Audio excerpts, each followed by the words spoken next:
Bueno.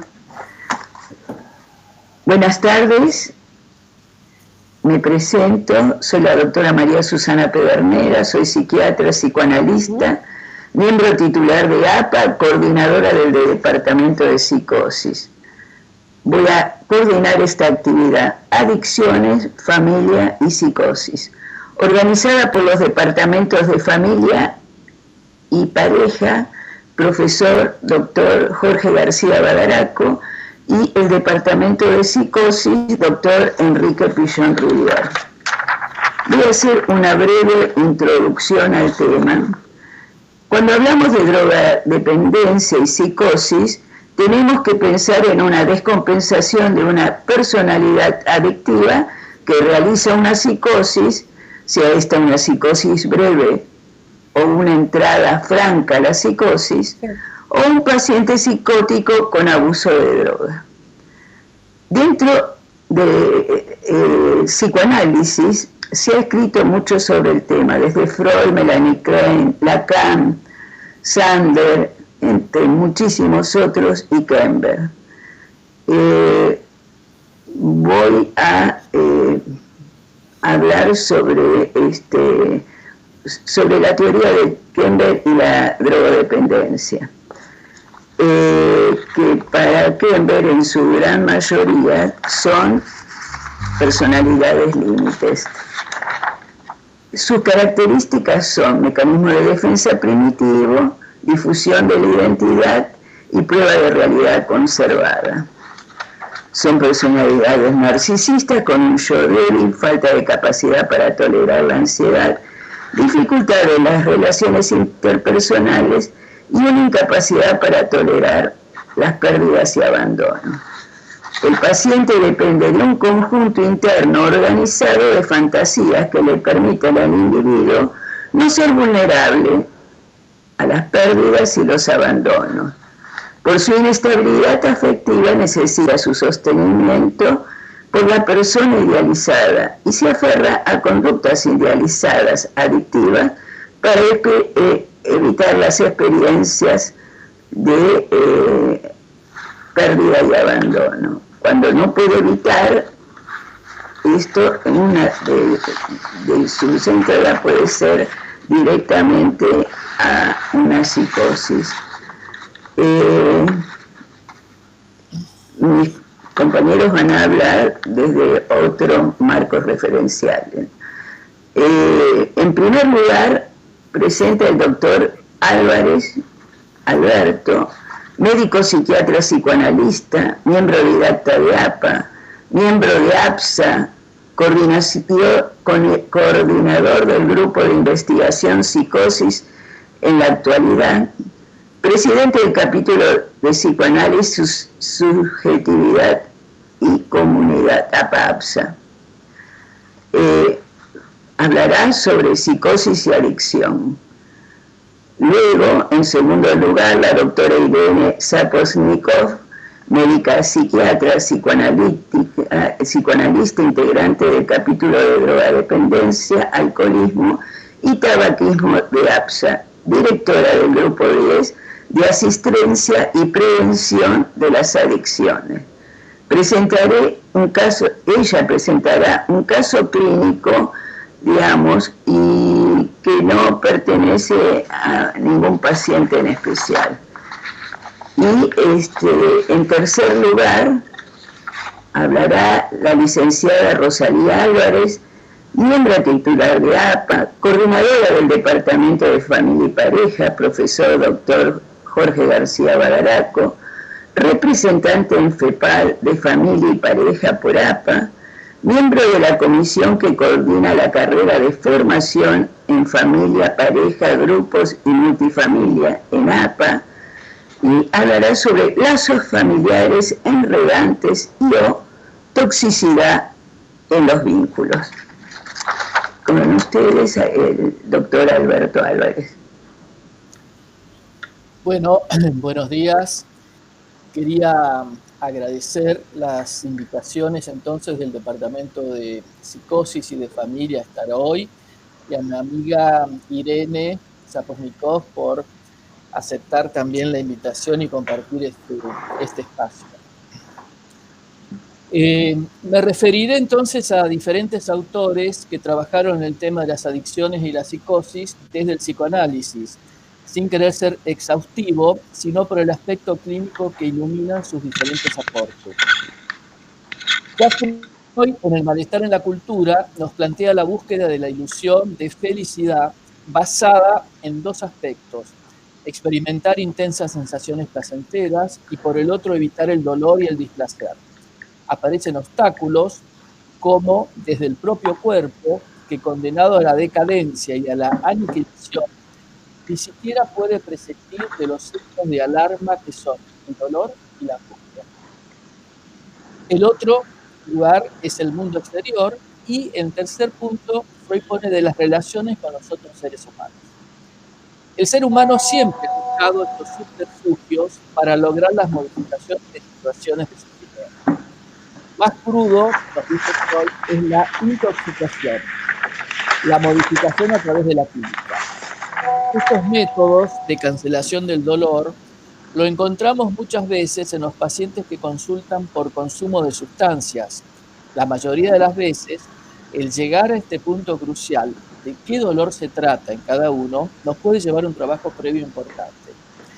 Este trabajo previo, como lo plantea Freud en las entrevistas preliminares, nos surge con estos pacientes en armar un diagnóstico de estructura que subyace la adicción, o con la adicción o el consumo, a qué estructura se ha arribado. Para esta temática, en la actualidad, nos ayuda la idea de Máximo Recalcati, que tiene una conferencia en la APA este año, quien plantea que estamos en una nueva clínica en la que hay que intervenir a partir de un orden simbólico debilitado y generalizado en esta característica. Los así llamados por él nuevos síntomas van de la mano del efecto del discurso capitalista que, unido a una particular ideología de la ciencia, opera de la siguiente manera: haciendo creer y explota el fantasma de que el todo, el llenado del vacío, es posible por medio de una operación que expulsa o cancela el sujeto del inconsciente. Esto va de la mano de la gran producción tecnológica, del gran avance de la técnica para la producción de drogas sintéticas y, por supuesto, producción y tráfico de las cosas sintéticas. Así, el dolor a que se refieren muchas veces estos pacientes está ligado a la tercera fuente de displacer que plantea Freud, a la dificultad de las relaciones con nosotros, fuente de dolor experimentado como vacío que reclama ser llenado o calmado. Con el uso, ya vamos a ver, del fármaco, nos dice Le Corbusier. Ese remedio o veneno que desde la antigüedad es requerido como quitapenas para intentar lograr obturar ese vacío discretamente.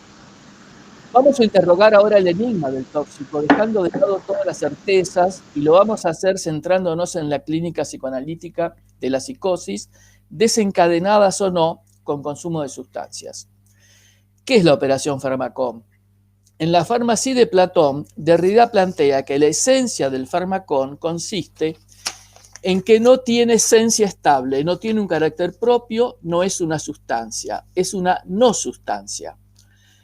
También la escritura puede ser un remedio como una droga benéfica, y enseguida puede ser rechazada como sustancia maléfica y funcionar como filtro de olvido.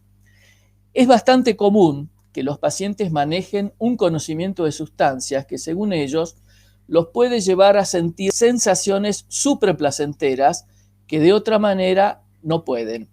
Son los alquimistas posmodernos, que saben, y con la fuerte creencia que solo ellos poseen este saber, se obstaculiza el establecimiento de la transferencia. Presentan limitados recursos subjetivos para enfrentar situaciones vitales que ponen en juego las diversas manifestaciones de esta falta estructural. Ante los bordes de la misma se desencadenan estados de angustia masiva, con peligro de desestructuraciones yoicas, siendo el pasaje al acto la manera que encuentran de cancelar esa angustia insoportable y de traernos algo de lo inconsciente rechazado. Ahora bien, hay una frase de Lacan de una cuestión preliminar a todo tratamiento posible de la psicosis que dice: se trata aquí de un desorden provocado en la juntura más íntima del sentimiento de vida en el sujeto. Baschetto, un autor argentino, dice: hay autores que desde la psiquiatría, como Ghislaine, proponían como origen de la psicosis un dolor moral, una forma esencialmente psíquica de existencia dolorosa en la que anidaba la piedra de la locura. La idea de Lacan es que ese desorden, producto de fallas en la significación del falo, ya que el sentimiento de vida forma parte de esa significación, por lo tanto, su ausencia produce una falta de fundamento de la existencia. Esto en la clínica se traduce como modos vivientes inauténticos, inerciales, desapasionados o rutinizados al extremo. Esa juntura no puede estar nunca en el sujeto, pero sí en el apego a la vida que provee la significación fálica. Lo podemos relacionar en Schreber cuando él reconoce haber sido víctima de un daño. Después vamos a ver en el caso que trae Irene. Otra expresión común referido a esto es pérdida del sentido de las cosas. Se refieren a ese vacío o blanco en la cabeza, ese vacío insoportable que debe ser llenado a toda costa por cualquier cosa o sustancia. Esto se da en estructuras psicóticas, no necesariamente en los grandes cuadros de la psicosis como Schreber, sino pueden ser psicosis ordinarias o no desencadenadas.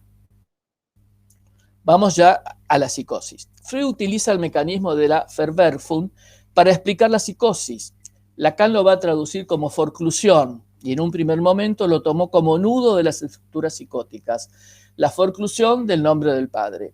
Este significante no está, no estuvo y cuya consecuencia fundamental es la imposibilidad de regular el goce, ya que la palabra retorna en lo real de manera anárquica fuera del orden de la ley. Estos significantes se van a agrupar en forma de delirio y este caos reorganizado no es integrado en la historia del sujeto. Luego Lacan en sus seminarios va a plantear la existencia de forclusiones parciales, no estructurales, que tienen que ver en la clínica con diversas presentaciones de locuras. Entonces, la operación Pharmacon o supresión tóxica del dolor, trabajada por Sylvie Paulichet, presenta alucinatoriamente un cuerpo o un borde a alguien que ya no sabe soñar. Siempre es una formación transitoria, no tiene carácter estructural, es puramente una formación económica, no es una esencia, por lo tanto no es material, y cumple distintas funciones en estos montajes adictivos.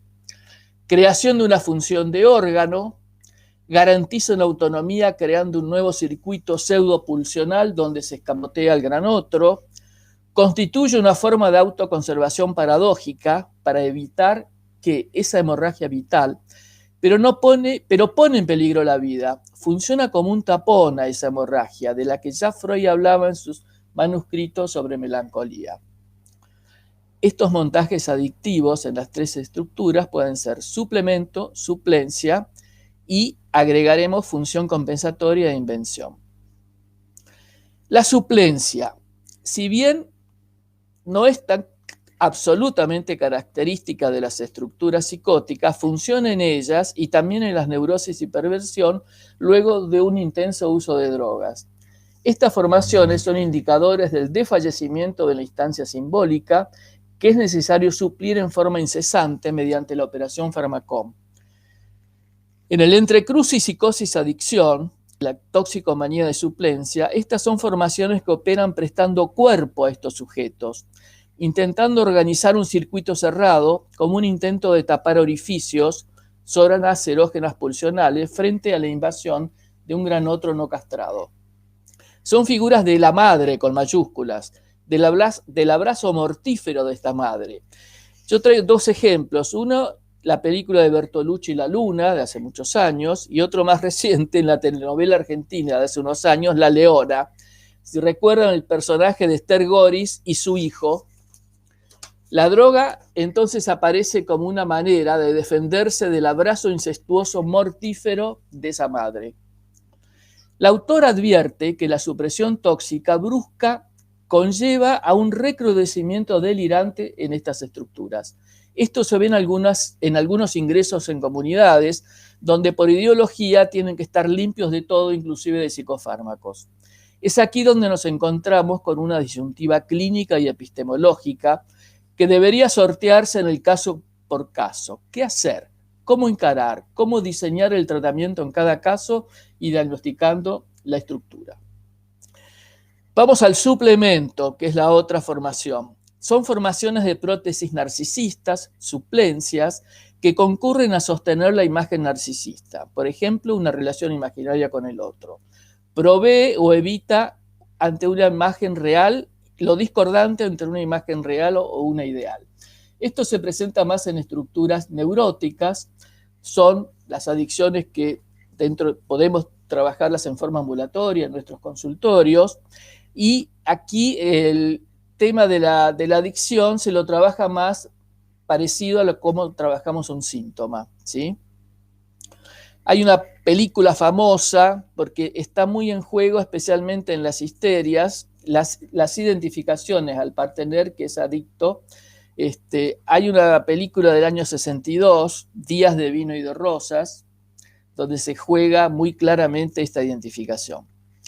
El tercer tipo de montaje adictivo en la psicosis para Le Pau-Blichet se concreta cuando el tóxico está integrado a la construcción delirante, no soportando la tentativa de construcción de ningún borde. Así, el influjo maléfico de la intoxicación es vehiculizado en el discurso de la familia y del paciente para sostener una teoría delirante. Por ejemplo, una orden divina, o convertir el cuerpo en un objeto mancillado. Habría que ver si esto no aparece después en el caso que vamos a traer, que va a traer Irene. Maleval distingue la identificación al toxicómano, a ese ser imaginario, de la función del producto, o sea, de los efectos perceptivos del lenguaje y corporales. El autor no piensa que todo uso de drogas puede funcionar como suplencia en una psicosis.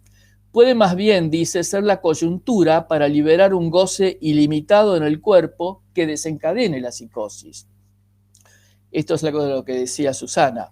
En otros casos, sin embargo, puede crear un cierto imaginario productivo o entrar en ciertos grupos sociales que permita construir identificaciones estabilizadoras. Entonces, apoyándose en el seminario de Lacan sobre la psicosis, donde se comenta la posibilidad de la compensación de pacientes psicóticos gracias a identificaciones imaginarias, él lo trae como esto puede aparecer en las comunidades, en el famoso soy, en el yo soy adicto, siendo estas de carácter lábil y dependiendo de encuentros aleatorios. Entonces, para Lacan, dice Maleval, la suplencia tiene algo riguroso que no se da siempre. Debe al menos tener 3 caracteres. Es una invención del sujeto, permite atemperar la invasión del goce del gran otro y guarda siempre una marca con la huella de lo que suple. Esta es una definición estricta de suplencia, mientras que las identificaciones imaginarias del yo siguen en la línea de las personalidades como sí que trabaja Helen Deutsch. Ella dice, compensación imaginaria del Edipo ausente que le hubiera dado por ejemplo, la virilidad. Es decir, son transitorias y remiten a restituir la significación fálica. Entonces se logra una estabilidad en esta identificación imaginaria en el yo soy adicto. Las distintas drogas no son equivalentes. Hay efectos muy distantes. No, a ellos no. El alcohol, que el LSD, la cocaína, la pasta base, opiáceos o sus derivados. Entonces, para algunos pacientes pueden funcionar calmando ciertas angustias y a otros o en otro momento producir efectos terroríficos. De modo que Maleval concluye que hay una función compensadora del tóxico al atemperar la angustia del automatismo mental. Pero no sería una suplencia del nombre del padre, sino un yo soy, un nombre del yo, como identidad que funciona como referencia social, pero no es un nombre propio. Estas referencias muy importantes en la clínica nos sirven para lograr establecer en el caso por caso para qué se usa la droga, poder dar cuenta así de una invención y orientar todo tratamiento posible de estas patologías. Bueno, gracias. Bueno, gracias, Alberto. Quiero agradecer a APA, siempre es un gusto estar acá. y a mis amigos, los Álvarez, Alberto y Rosalía, muy amigos, y también al Departamento de Psicosis en nombre de Susana. Bueno, quisiera transmitir nuestra experiencia en una institución de tratamiento ambulatorio de abordaje múltiple de pacientes con problemas de adicciones. Entre ellos, pacientes psicóticos en comorbilidad con el consumo de sustancias, habitualmente llamada patología dual. El campo de psicosis es muy amplio y si solo nos basamos en lo categorial, no creo estemos atendiendo lo que le pasa a esa persona y su familia. No quiero decir con esto que no sirvan los diagnósticos categoriales, me estoy refiriendo especialmente al DSM, pero muchas veces se abusa obturando la escucha en un a priori, no dejándonos avanzar en los tratamientos que proponemos. Y así, tal cual, le pasa a un sujeto que consume. La intoxicación escamotea la estructura psíquica que hay detrás. Por lo tanto, es mucho más útil para nuestra práctica clínica realizar aproximaciones diagnósticas multidimensionales. Compartimos con un equipo de psicoanalistas, psiquiatras y psicólogos esta ardua tarea de atender pacientes y familias graves, de difícil manejo, desbordantes, etcétera, y así una larga lista de adjudicaciones. Ahora me pregunto, ¿hay pacientes fáciles? Por ser neuróticos, ¿traen menos complejidad en su atención? El entramado que se va instituyendo en un equipo entrenado, donde estemos dispuestos a poner el cuerpo, es lo que hace a uno de los soportes más importantes en esta clínica. Más adelante lo ampliaré en el ejemplo clínico. Es verdad que la enseñanza del psicoanálisis, de la psicopatología, se hace siempre de una manera muy binaria. Hay un constructo desde la antigüedad con la oposición locura-razón, locura-realidad, neurosis y psicosis. Pero la verdad es que eso no es la realidad clínica. La neurosis no se opone a la psicosis punto por punto. Es diferente, pero no lo contrario. Hay un psicoanalista español que escuché el otro día, José María Álvarez, otro Álvarez más, pariente de mis amigos, que habla de locuras normalizadas. Él dice que son presentaciones clínicas que aparecen como inclasificables. Describe un conjunto de psicosis o locuras cuyas manifestaciones clínicas son discretas.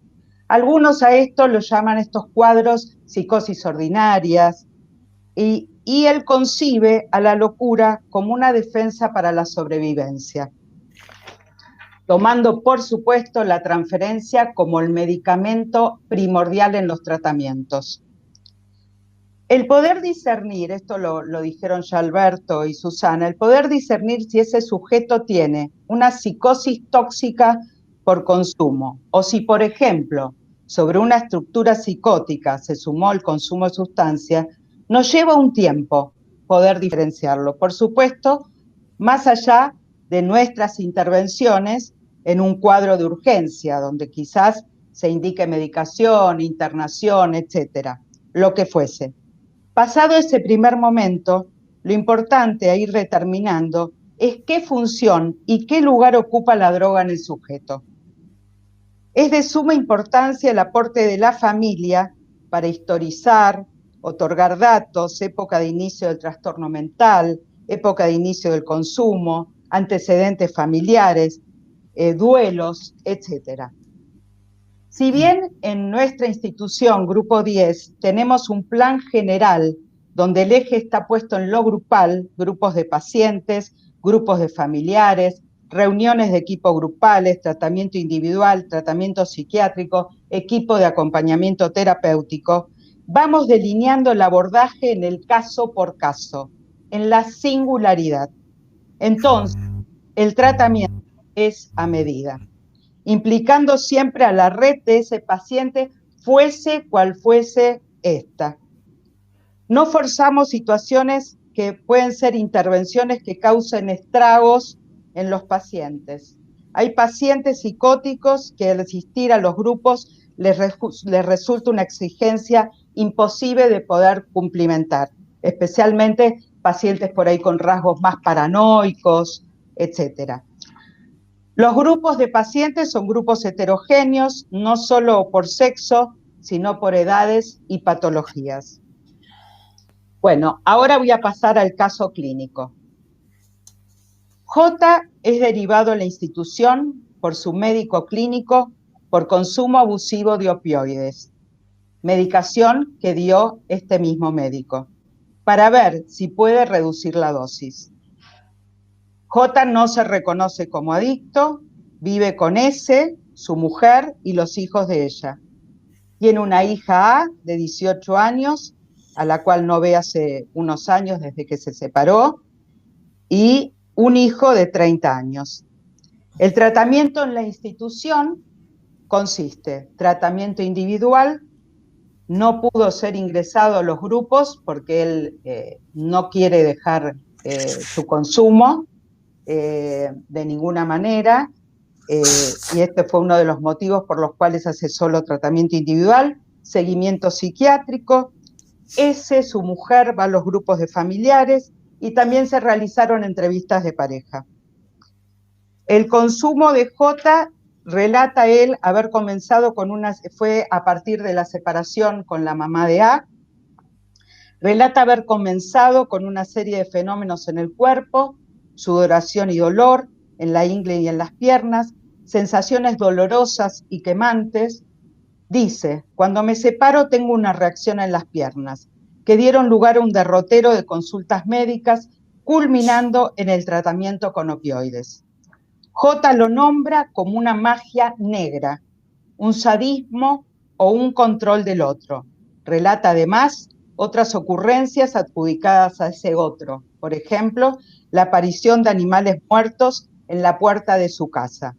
Describe asimismo la preexistencia de unas lesiones en la piel que en el momento de la separación se le abren.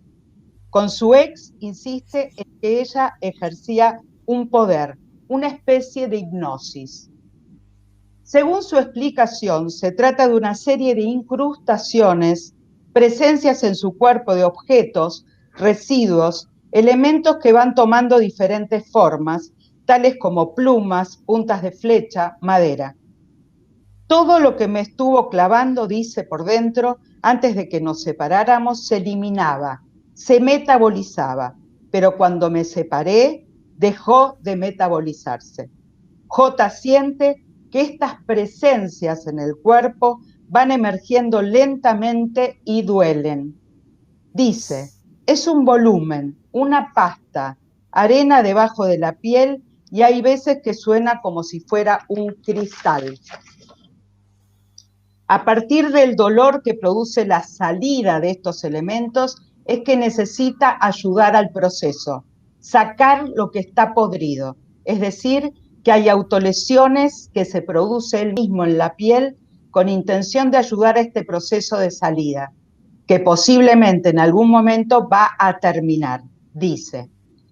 Los opioides entonces están ubicados en esta perspectiva, que es la de soportar el dolor que le produce el propio trabajo de mover, dice él. Estado actual de la cuestión. Cabría intentar diferenciar aquí los malestares y dolores. A veces el que primero se manifiesta es el malestar producto de la abstinencia ante la baja del opioide, sin contar las múltiples manifestaciones de malestares que son producto de los efectos adversos del mismo. Pero a la vez, las lesiones autoinfligidas son, según su actual pareja, S, el 90% del dolor. J dice que eso no duele para nada. Lo que le duele es la materia extraña hasta que sale. El opioide tiene también efectos anímicos, produciendo una pequeña euforia. J fuma marihuana, que ayuda mucho al malestar corporal, ligado a un consumo de cerveza asiduo. La marihuana ayuda a emparejar escalones y bordes de las lesiones, con la marihuana me armo, con el dolor me desarmo.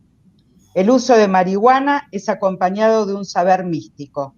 Ambos colaboran en dar alguna estabilidad imaginaria. J no ve a su hija A desde el tiempo de la separación de su ex. Dice que la madre la tiene secuestrada, impidiéndole a su hija tener lo que ella no tuvo, ya que al parecer su ex no tuvo relación con su padre. Ante la sola mención del asunto de su hija, se angustia y llora. Antecedentes.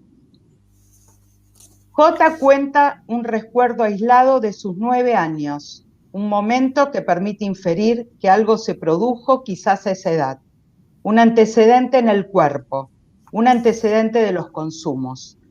Hay algo que le dice, ¿es una voz? ¿La imposición de un pensamiento? Escuché que en la enredadera de casa era tóxica.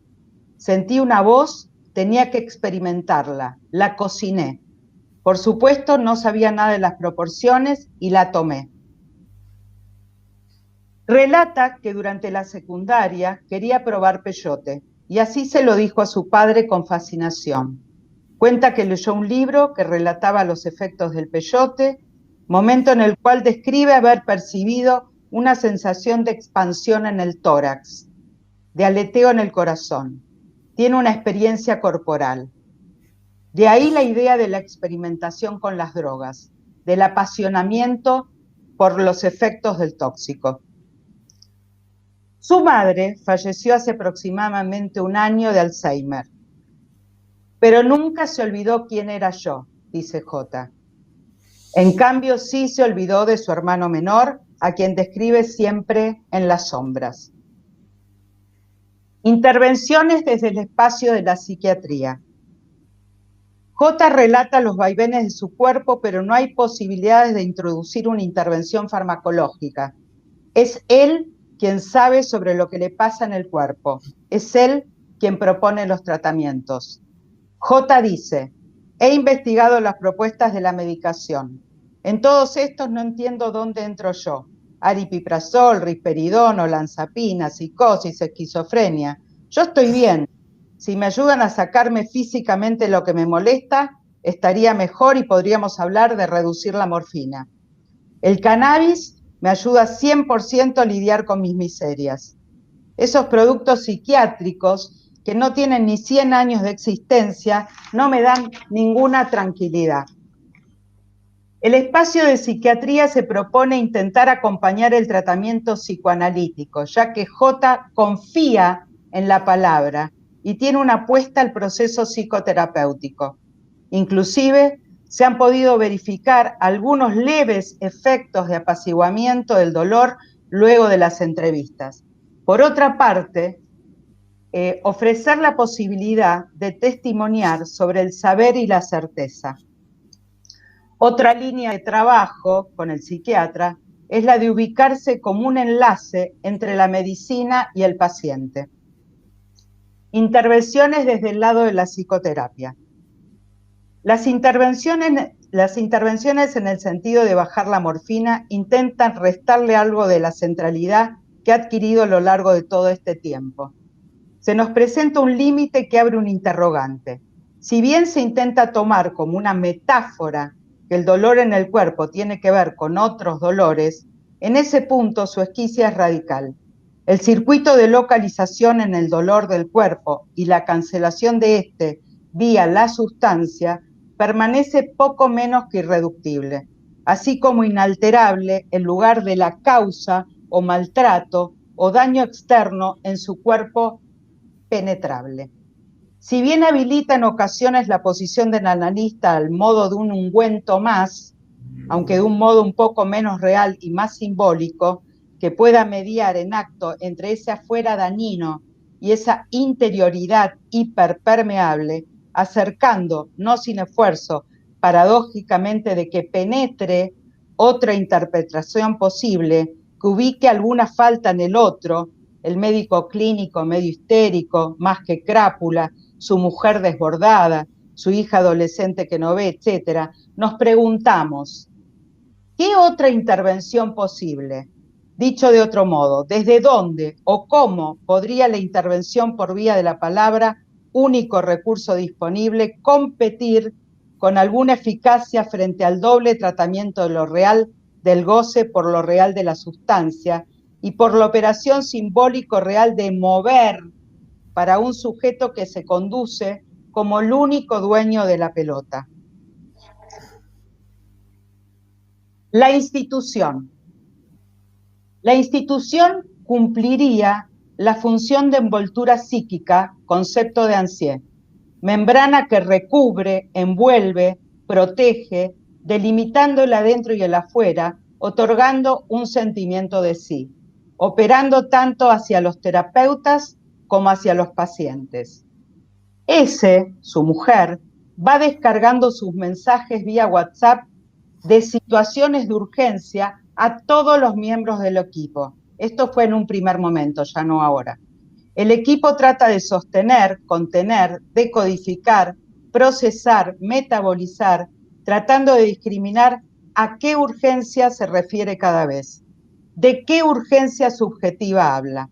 ¿Su propio desborde?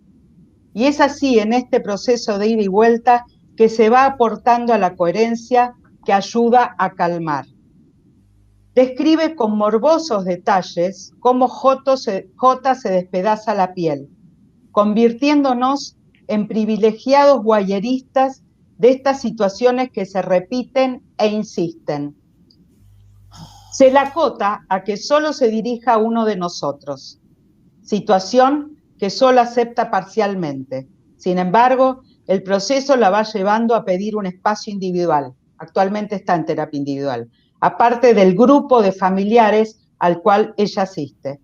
Ya no solamente en función de asistencia a los enfermos que están a su alrededor, padre, hermana, J, sino asistirse ella misma. Aparecen sus hijas adolescentes pidiendo mudarse. En una entrevista con ellas y S, relatan no aguantar más la convivencia, ya que J y S se pelean todo el tiempo. Hubo una situación no menor que el hijo menor de S tuvo una pérdida de conocimiento, por lo cual fue internado varios días. J finalmente acepta vivir en casas separadas y dice entender la posición de los adolescentes.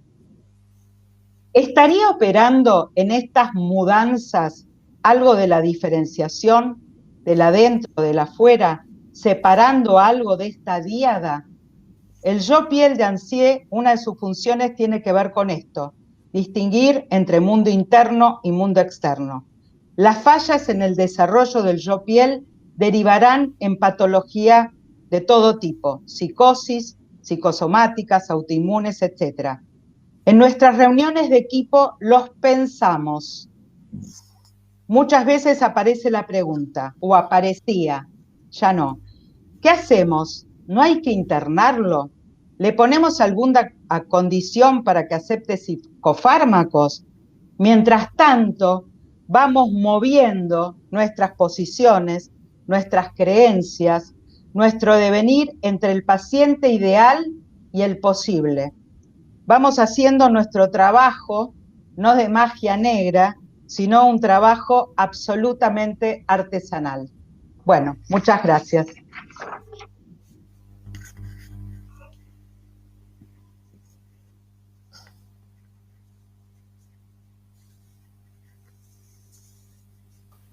No existe. Bueno.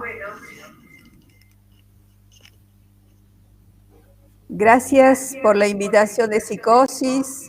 Me encanta estar 2 departamentos en APA, que es mi sueño, que trabajemos varios departamentos juntos. Y acá con mi hermano Alberto Álvarez y mi amiga, vamos a tratar de seguir pensando. Yo desde los vínculos, desde la familia, pero fundamentalmente represento a todo mi departamento. Acá estoy como coordinadora, Rosalía Álvarez, pero esto es una muestra de toda mi gente. Nosotros denominamos, en vez de familia y adicción, lazos familiares enredantes, como bien dijo Susana, y toxicidad en los vínculos, nos sentíamos más identificados con este título. Antes de enfocarnos en la ejemplificación clínica tan interesante, que bueno, nos convoca hoy y nos convoca siempre porque es lo que somos, creemos oportuno referirnos a algunas generalidades observadas en las familias que consultan por algún miembro severamente perturbado, teniendo en cuenta que siempre privilegiamos la consideración del caso por caso. Estas organizaciones familiares son complejas y tienen mecanismos específicos tanto en la interacción entre sus miembros como en el funcionamiento fantasmático familiar. Ruffiot, por ejemplo, afirma que en estas familias la comunicación responde a una modalidad operatoria del pensamiento. Son familias fuertemente endogámicas que dificultan la autonomía de sus hijos, creando una incapacidad en la separación de la familia de origen. Existe una gran dificultad en reconocer al otro en su diferencia. Y por lo tanto, ese otro debe ser poseído como un objeto, colonizado. Es así entonces que los vínculos son vividos como peligrosos, en tanto entrañan dependencia y sometimiento. Como consecuencia de ello, se empobrecen las experiencias con el mundo externo, porque mantienen el esquema familiar de controlador, controlado o perseguidor, víctima. En estas familias no se tolera un niño imprevisible y creador por los peligros que esta creación podría tener en la economía psíquica de uno o varios de sus miembros. En muchos de estos casos se arrastran duelos no elaborados, situaciones traumáticas nunca resueltas o secretos vergonzantes de otra generación. Recamier afirma que en algunas de estas familias funciona una suerte de anti-Edipo. Hay una escena fantasmática que hace inútiles a los padres con una fantasía de autogeneración como medio defensivo que funciona como un antidepresivo. Son perturbaciones mantenidas por una organización traumática de vínculos. La psicosis no es la enfermedad de un sujeto singular, sino un problema de la organización en su totalidad. Es una locura interactiva. Hay siempre otro que actúa en ella. Bueno, acá no me puedo olvidar del título de nuestro departamento, doctor García Badaraco, al cual obviamente estamos haciendo mención. Necesitamos comprender mejor el estatus del otro en nuestra vida psíquica, nuestro inconsciente, pero también el otro que está en nosotros, los múltiples otros que nos constituyen. Es indudable que además del paciente designado, es toda la familia la que necesita ayuda y como suele hacerse en la praxis de las comunidades e instituciones, como dijo Irene y mencionó muy bien el trabajo que ellos hacen, el apoyo de otras familias en recuperación, como las multifamiliares creadas por Badaraco, resulta sumamente importante como facilitador y ordenador para una posible cicatrización de las heridas psíquicas. En esta clínica que nos ocupa, tenemos pocos datos de la familia de origen. No obstante, hay indicios que nos llevan a inferir la toxicidad de los vínculos. Dice, escuché que la enredadera de casa era tóxica. Sentí una voz que tenía que experimentar. La cociné y la tomé. Este recuerdo es de sus 9 años. ¿Es la enredadera materna la que le impone su toxicidad? ¿Es la totalidad de los vínculos familiares enredados y enredantes? Encontramos muy sugestivo que en el discurso del paciente aparece la palabra telarañizado. Cuando a los 13 años, adolescencia, empuje hormonal y resignificación de las identificaciones, le pide al padre probar peyote. Hace una invocación a la acción paterna para separarse y entenderse como sujeto otro. Es interesante considerar que el peyote es una planta medicinal de la que se abusa porque tiene alcaloides psicoactivos y se usa también en la cicatrización. ¿Podemos entender el pedido al padre para efectuar un corte? ¿Poner en actividad su propio psiquismo y cicatrizarse? ¿Escapar de la endogamia? Y podemos presumir que también del encierro incestuoso promovido por una madre psíquicamente perturbada. Este pedido no parece haber funcionado. Su búsqueda en la medicina natural, a terapias alternativas, creemos que no solo es una búsqueda de los saberes relacionados con el cuerpo, sino con su sí mismo. Tiene un hijo de 30 años. ¿Logró tener un vínculo previo entonces? Logra luego armar su propia familia, de cuyo devenir no tenemos noticia. Hasta su separación, que provocó un desgarramiento, una castración lejos del plano simbólico, que se traduce en una reacción en las piernas, quemazón y dolores. Dice, cuando me separo, tengo una reacción en las piernas. Le atribuye a su ex todas sus dolencias. Es la que detenta el poder de dañar, el poder tóxico, sucedáneo de la enredadera. Todo el tóxico instilado adentro se metabolizaba en la fusión con ella. Separados, se materializan e intentan salir por la piel. Al dolor insoportable del desgarramiento psíquico, le sigue una eclosión delirante de sesgo hipocondríaco, donde habría una fijación estancada de la energía libidinal, enraizada en las primitivas fallas vinculares. Quizás el tema a discutir sea si lo entendemos como una psicosis o como una potencialidad psicótica con un sistema defensivo que incluye una escisión del yo. Una corriente lo sumerge en la miseria que se describe y por el otro lado, otra corriente le permite sostener una empresa. Podemos pensar junto a Badaraco que la virtualidad sana es lo que le permitió la continuidad en la empresa familiar y la creación de otros emprendimientos comerciales y 2 o 3 matrimonios con aparente estabilidad durante varios años cada uno de ellos. Hay una frase realmente sorprendente de una lucidez escalofriante. He investigado las propuestas de medicación, dice. En todos estos no entiendo dónde entro yo.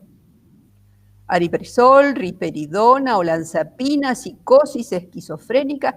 Hay un yo que se interroga. Nos llama la atención la escasa alusión a los personajes masculinos. Un hermano en las sombras, un hijo mayor, otro menor que tuvo una pérdida de conocimiento. ¿Qué representación tienen en su mundo? ¿Son las mujeres las que tienen superpoderes? ¿Envenenan? ¿Pueden curar ayudando a metabolizar el veneno? ¿Roban hijas? ¿Maniobran con magia negra? ¿Son proyecciones de sus identificaciones con una madre loca y enloquecedora? Una madre que no pudo proveer el sosiego necesario, que fracasó como membrana para excitaciones, lugar hoy ocupado por la morfina. Dice el paciente que su primer mujer le puso adentro algo frío, podrido, podríamos asimilarlo a algo cadavérico. Observamos la falta de relación con una hija de 18 años. ¿Cómo habrá sido su vínculo con ella antes de esa separación? ¿Por qué no utiliza recursos legales para verla? ¿Cómo es su vínculo con su hijo mayor? ¿Qué pasa con su paternidad? ¿Es fallida? Ser padre tiene que ver con un trabajo, un oficio, decía Winnicott. Es un proceso de transformación de la identidad.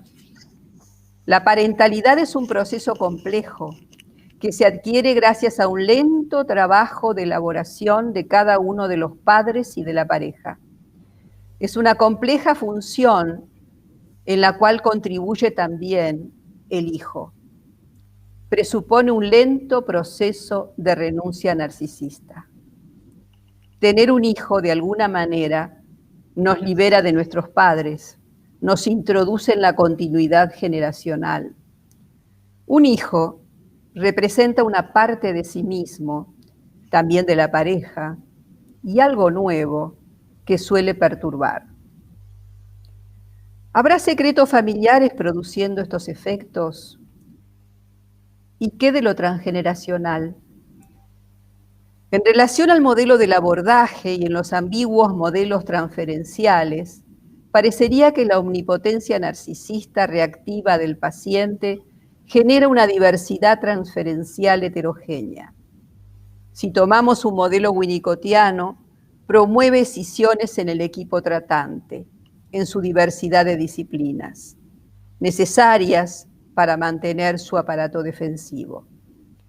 También nos recuerda las maniobras maníacas de sacarse de encima, por vía autocalmante quizás, los pedazos tóxicos, el material cadavérico, lesionándose.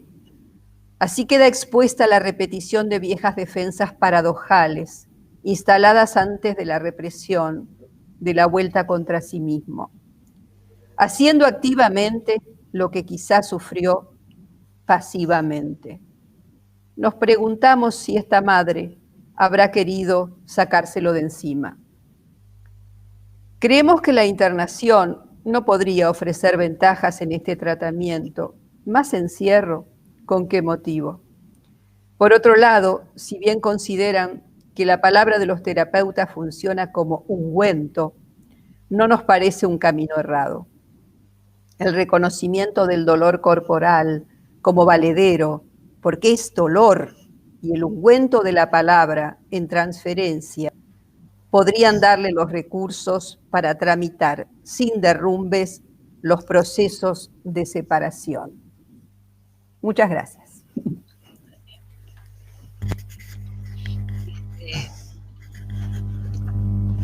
Bueno. Habilita el micrófono, Susana. Las preguntas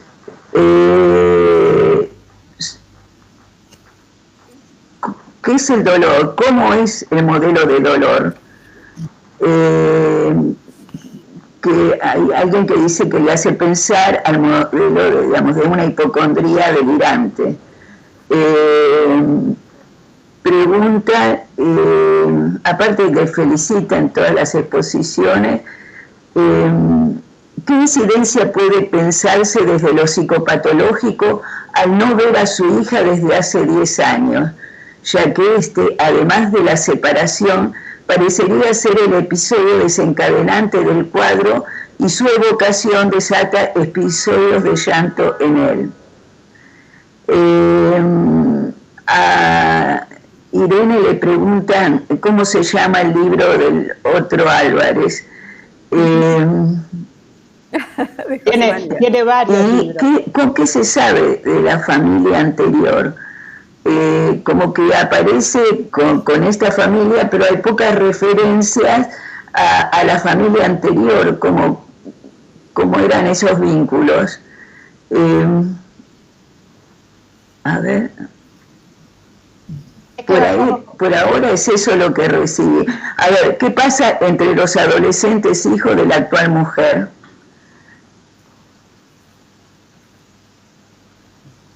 que vayamos contestando entre todos? ¿Por ahí? Vamos a contestar. Sí, sí.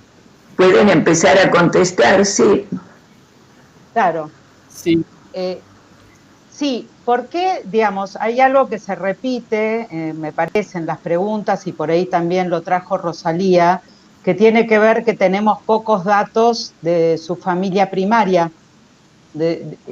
¿Qué pasó ahí? Creo que vi algunas preguntas por ahí de esto. No tenemos justamente muchos datos de su familia. Es un paciente que el tratamiento va cursando como en urgencias. Ojalá, digamos, pudiésemos tener como un relato historizado, coordinado. Hasta ahora, digamos, se va sucediendo en urgencias reales y urgencias subjetivas, ¿no? Urgencias desde el cuerpo, desde lo real, y las urgencias subjetivas. En realidad, este paciente tuvo un accidente hace poco, pues se compró una bicicleta en función de tener algo más saludable y tuvo un accidente, con lo cual hubo que internarlo, operarlo, y quedó con una pierna un poco más corta que otra. Esto trae, digamos, y encima un clavo, o sea que las incrustaciones ya están en lo real, un clavo adentro del hueso. Nos mostraban las radiografías, bueno, increíble. O sea que todo por ahora, digamos, es difícil como ir historizándolo. Es un paciente que tiene, bueno, que no ve a su hija hace 10 años. Sí, por supuesto, tiene una incidencia y también hubo aproximaciones legales, Rosalía, que vos preguntabas. Hubo mediaciones, pero la chica, supuestamente hablada por la madre, supuestamente, tampoco lo podemos saber, no quiere saber nada con el padre, sí se mensajean y le pide la mensualidad, digamos, lo que él aporta para su manutención. No sé, Albert, si vos querés hablar del Si dolor, sabés, del circuito. ¿digo algo? Quería hablar algo. Quería decir hablar algo. Bueno, dale, Rosalía. 2 minutos porque engancho en lo último que dijo Irene. Sí. Porque cuando trabajamos un poco esto en el departamento, surgió la fantasía de una relación de este hombre con esta hija de tipo incestuoso, como Podría si este ser. fuera el motivo por el cual Pero bueno, podría ser, es no un lo sabemos. interrogante. Claro. Lo que quería comentar, esto que hablan de la historia, ¿no? Que no está, me parece que justamente en acto es una de las dificultades de estos casos, de estos pacientes, donde el trabajo a largo plazo, a largo tiempo, es armar una historia. Es una de las cuestiones más difíciles de esta clínica. No se trae la historia, porque no está armada la historia. Exactamente. Es lo que hay que hacer, ¿no? De a poco, hilando, muy de a poquito, surciendo. Y me parece que hay muy pocas referencias al padre, evidentemente. Entonces, por ahora se puede pensar, me parece que una cuestión de estructura es la formación del nombre del padre acá, ¿no? No sé si el tema de las empresas tiene que ver con el padre o no, o lo armó él. Sí, no, es una empresa familiar. Es una empresa familiar, bueno, pero la que maneja todo es mujer, la que organiza, bueno, maneja. Él pudo sostener eso, pero a través de la mujer, ¿no? Porque la única casi referencia al padre pedido. Ya venía. Bueno, ¿cómo? Que digo, en lo que traen ustedes ahora, la única referencia al padre es la referencia esa al peyote, ¿no? Que en realidad es un pedido, como decía Rosalía, para lograr una exogamia, ¿no? En otras culturas el peyote se utiliza para eso, pero fallido. Él tuvo su primera experiencia de éxtasis. Lo que llama la atención y lo que corrobora la gravedad del caso es que son prácticas muy antiguas, ¿no? 14, 15 años, y lo de la enredadera. Me encantó, Rosalía, lo que comentaste, me parece que sí, que es muy acertado. Lo tóxico ahí es bien, bien materno, ¿no? Ahora, llama la atención que un chico de 9 años tenga ese impulso, ¿no? A tomar al veneno. Me pareció que hay una referencia ahí también a esto que yo traía del farmacón. Del farmacón. Y de no cuidado de la vida, ¿no? Porque vos traías, Irene, el tema de la locura para la sobrevivencia. Y sí, evidentemente falló ahí con el veneno, diríamos. Se intentó, pero falló, porque siguió vivo. Pero había un impulso de poco cuidado de la vida, de una falla del cuidado de la vida y de no estar tan adherido a mantenerse vivo, sino hacer algo en contra de él, ¿no? No sé si ya esa voz era algo, una locura, o era, bueno, un pensamiento inconsciente, ¿no? Algo que le dice, pero en un chico de 9 años es muy... Claro. Bueno, hay Muy muchas cosas, la interesante. verdad. Sí. No, tomando lo de Farmacón, la operación de Farmacón, él viene por abuso de opioides y los opioides se los receta el clínico, digamos, como medicamento y se convierte en veneno, ¿no? En la adicción. Claro. Esa es la operación de Sí. Farmacón en el opioide, ¿no? Más Genial, todos los... sí, ¿Puedo hacer una pregunta? ¿Puedo hacer una pregunta? Sí, claro. Ligada justamente a lo que decían del dolor. Sabemos que el dolor físico y el dolor psíquico para el inconsciente es igual, digamos, es lo mismo. Pero yo pregunto, digamos, por otras lecturas, si a veces no queda realmente que ya no importa el dolor, sino el placer o la euforia que le da la droga por sí misma. Desconectada, llega un momento desconectándose del dolor psíquico, digamos, o dolor físico. ¿Qué piensan ustedes de eso? De la desconexión y de que quedar metido con el placer de la droga misma. El goce más que el placer. Claro. Bueno, él lo dice en relación, creo que a la marihuana, ¿no? Que él se arma. Con la marihuana se arma. Ahí hay claramente una relación a la suplencia, ¿no? Se arma un cuerpo libidinal de otro orden, de alguna forma del cuerpo. Yo creo que esto viene la verdulería. Tenemos que pensarlo como el plomero. Como un cuerpo del dolor. Sí. Me parece que en este como caso estamos en pandemia. ¿Quién la es? idea puede ser, ¿Quién es? Bueno. ¿no? El cuerpo, como un cuerpo del dolor. Él se armó un cuerpo del dolor al no poder simbolizar esas primeras separaciones. La de la mujer, la de la hija, no sabemos, pero hubo ahí un comienzo muy claro del dolor, donde él se armó un cuerpo del dolor, porque es todo el cuerpo. Él se defiende contra ese dolor psíquico haciéndose las incrustaciones, se lo hace él. Y claro, para eso, ahí vivifica lo que no... Claro. Se hace él, y ahí es donde entra, me parece, lo que decía Susana, de que tal vez para calmar ese dolor que él se hace, sí necesita el opiáceo. Exacto.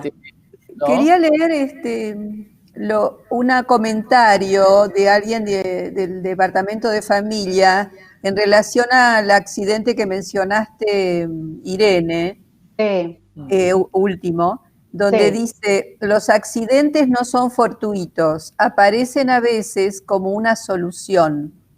¿Hay alguna relación con un hecho especial de este accidente?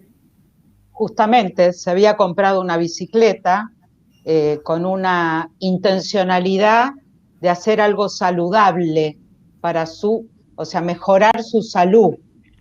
De hecho, empezó a regular su consumo de marihuana y de cerveza, aunque yo no estoy tan segura si este accidente, que fue con la bicicleta, que lo atropelló un auto cuando él cruzaba la Bocacalle,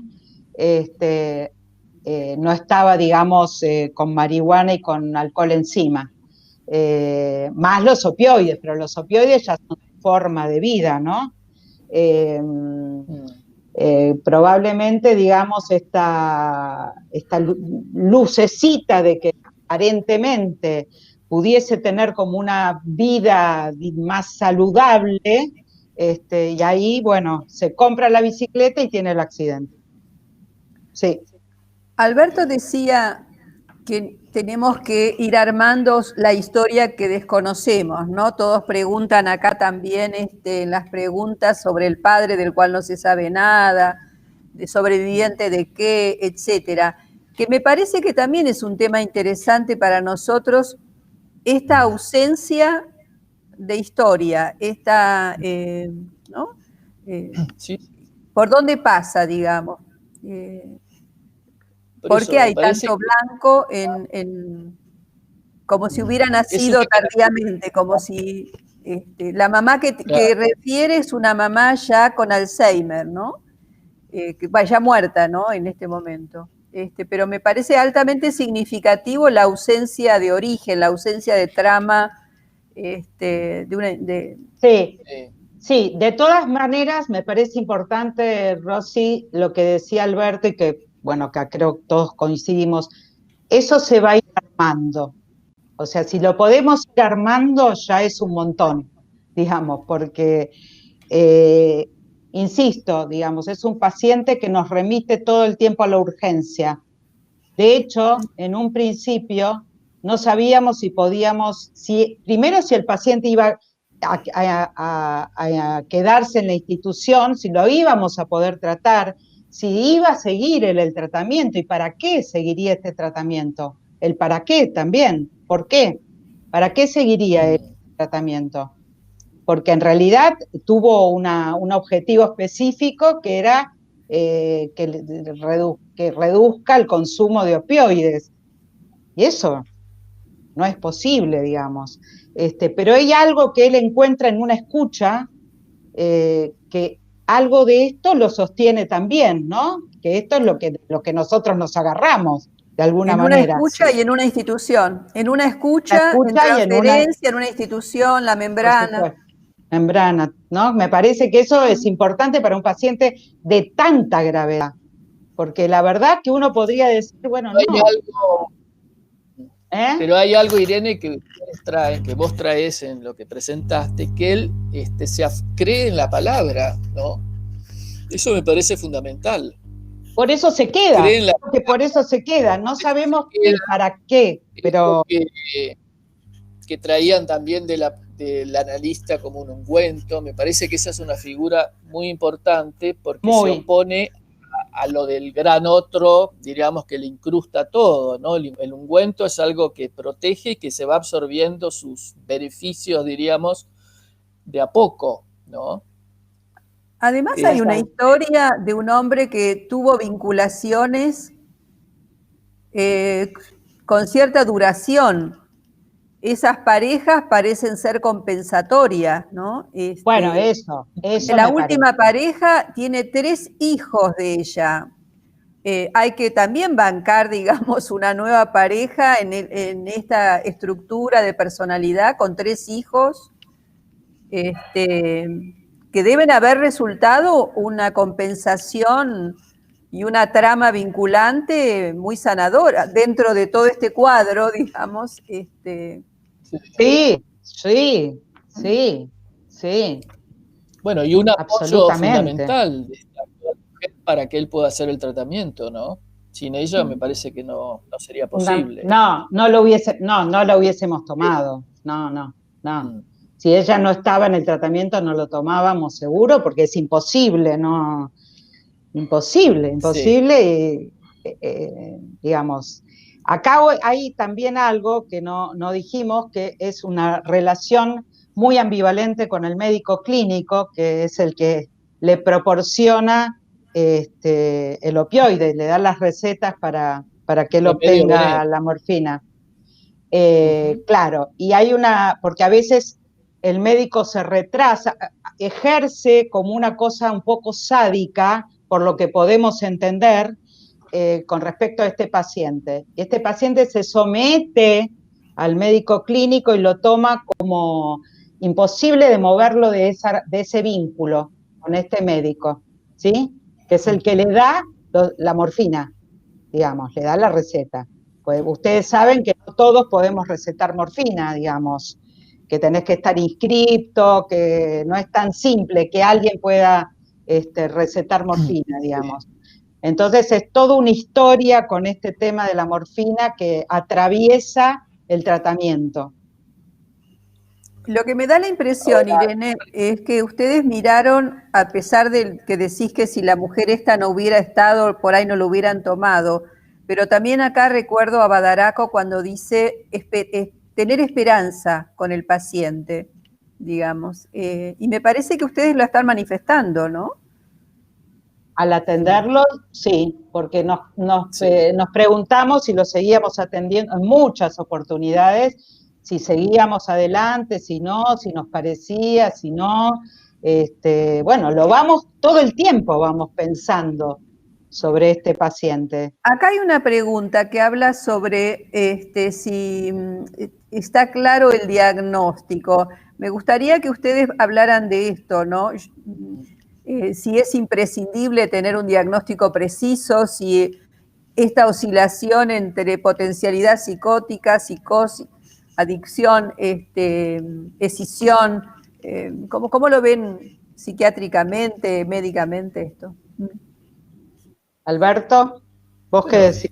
Claramente me parece que es una estructura psicótica, ¿no? Yo no sé, habría que ver el tema del delirio, si hay algún desencadenamiento. Me parece que el desencadenamiento, producto de esa separación con esa parálisis y dolor en las piernas, habla más bien de cuestiones que tienen que ver con el cuerpo. Una fragmentación en el cuerpo, ¿no? En el cuerpo, sí, sí. En ese sentido, uno podría pensar en pero no da la estructura del paciente, pero eso haría pensar en una esquizofrenia, pero me parece que no.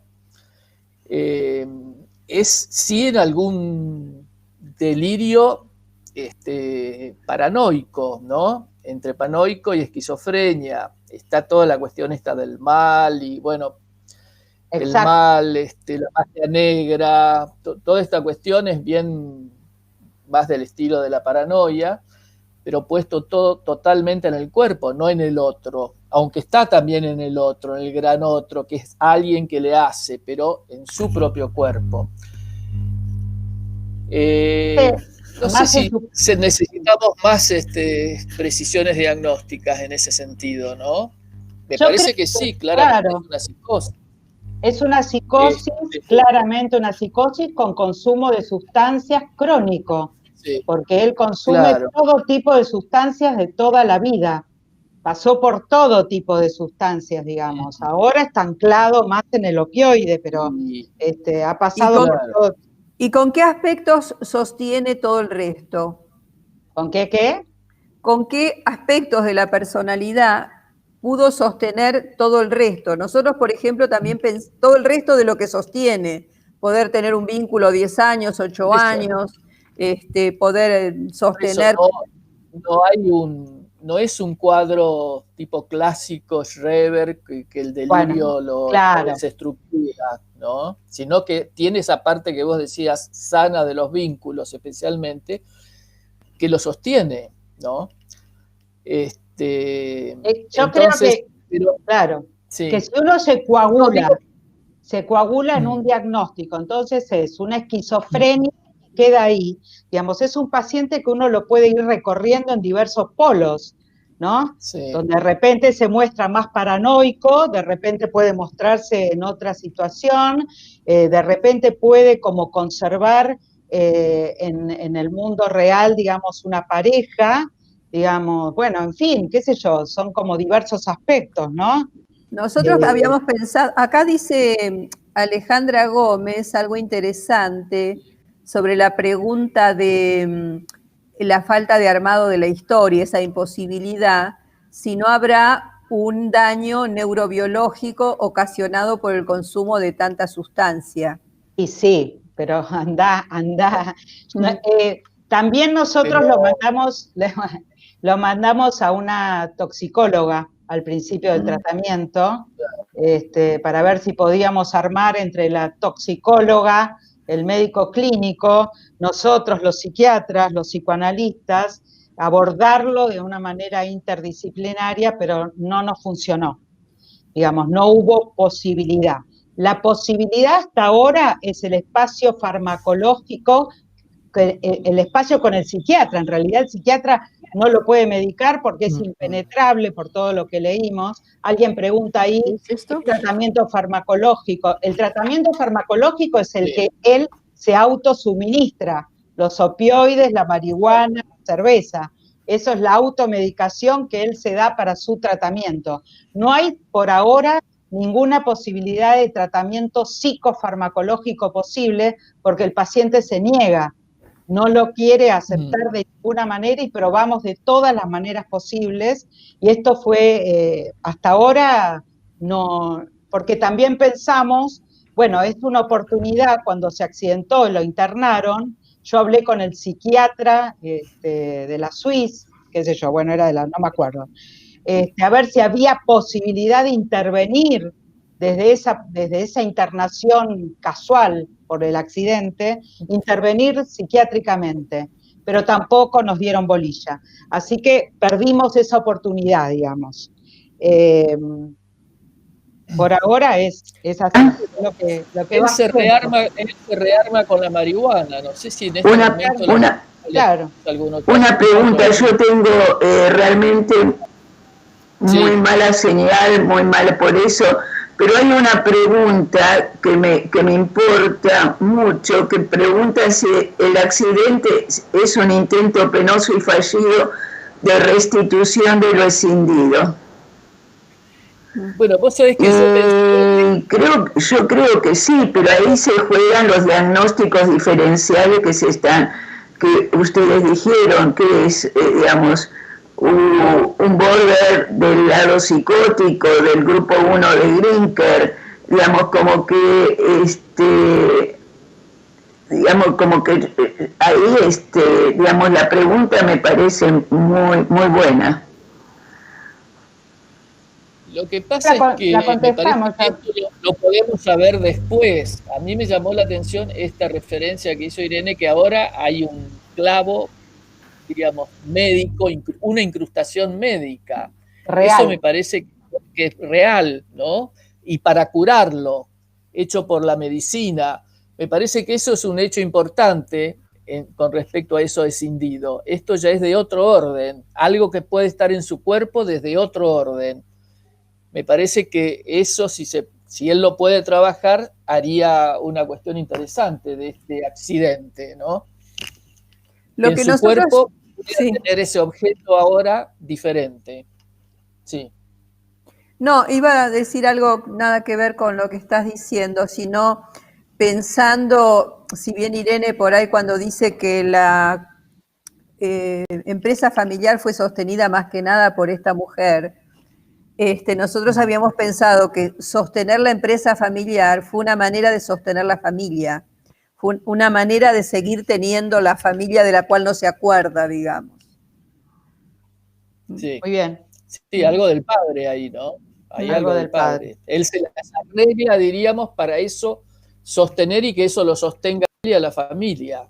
O sea que hay forclusión, podemos pensar, divagar un poco, no sé, forclusiones parciales, cómo está ese padre, no lo sabemos bien todavía, supongo que esto se va a saber más adelante. Lo otro que me parece re interesante es lo de la referencia a Ancier, al yo piel, como lugar de la institución en este momento para este caso, ¿no?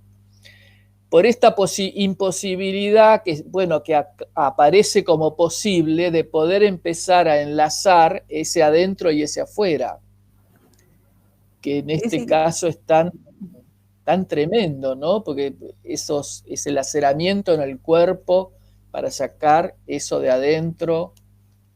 En este caso de Ancier es interesantísimo lo que decís, Alberto, porque Ancier también dice que lo más profundo del cuerpo es la piel. Sí, y sí, originariamente es así. Claro. Es el el ectodermo creo que era, ¿no? Claro, Sí. claro.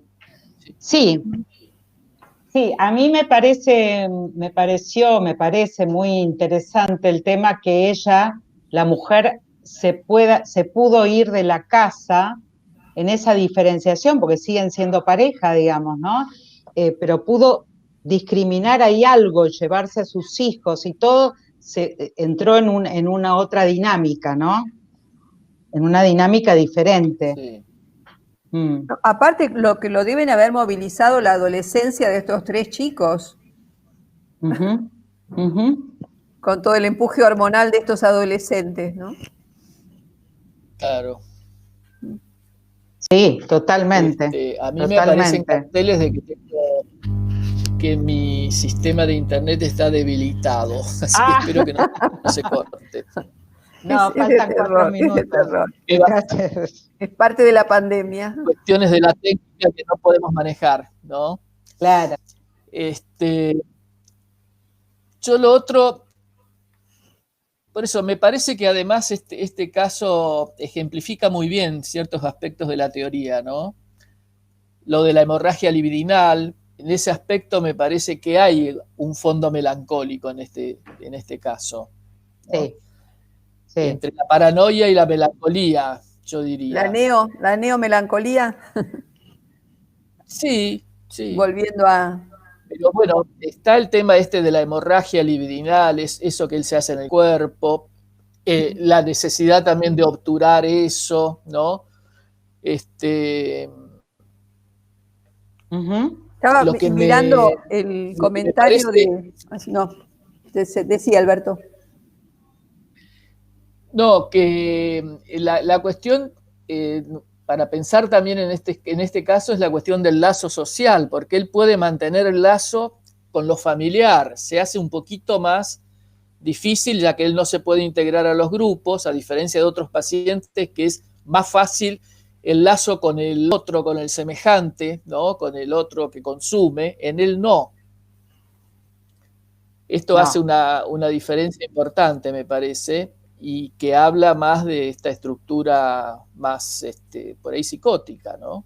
Sin embargo, nosotros tenemos, por supuesto, por eso decimos, como todos somos psicoanalistas acá, en el caso por caso, tenemos pacientes con estructuras psicóticas que están en los grupos, que por ahí no tienen esos rasgos paranoicos tan importantes y que pueden soportar la presencia del otro y los grupos ayudan.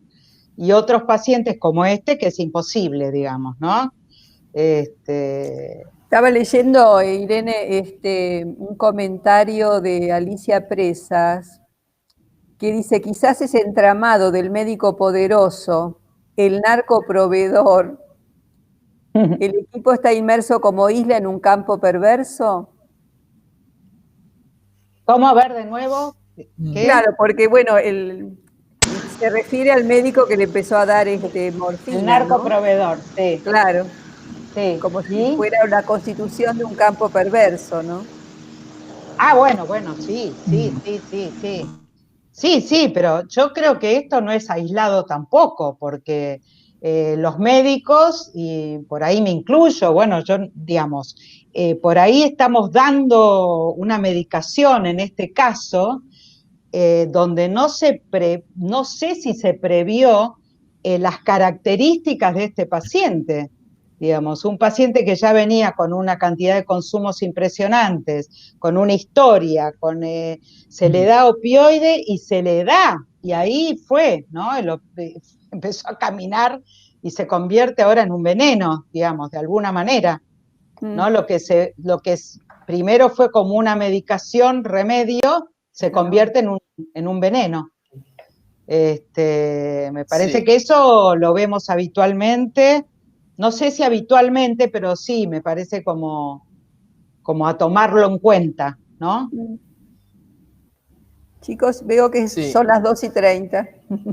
Bueno. Yo les agradezco, fue un placer. ¿Pueden agradecer por mí? Sí. ¿Pueden agradecer por mí que yo estoy sin? Se te escucha, Susana, igual. ¿Se te escucha, Susana? Se Se te ve la mitad del rostro, Sí. pero se te escucha bien. Gracias, Susana. Yo por creo que a mí no Gracias. se me ve, pero muchas gracias. Muy linda mesa. Gracias a Muchas todos. gracias por la invitación. Gracias, amigos. Los aportes de Gracias. Nos todos. vemos la Suerte. próxima. Bueno, Espera. gracias. Chao, gracias. Chao, chicos. ¿Se puede hablar? ¿Se puede hablar? No.